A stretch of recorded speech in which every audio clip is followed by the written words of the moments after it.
বাপ মারা গেছে, ছেলে ধনী মানুষ, ঢাকায় চাকরি করে, গরু জবাই করে দিয়ে সবাইকে খাওয়াইয়েছে, দেশবাসীকে।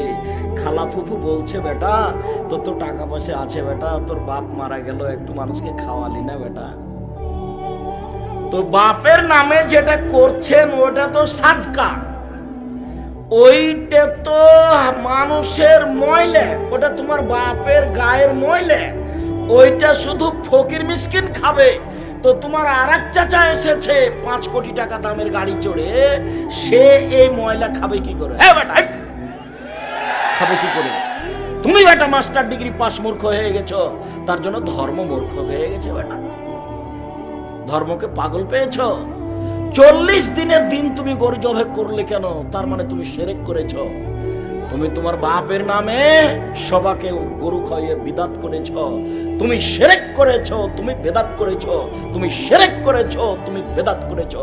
আমি আব্দুর রাজ্জাক বিন ইউসুফ বলছি, কিয়ামত পর্যন্ত আর বয়স পর্যন্ত সময় থাকবে।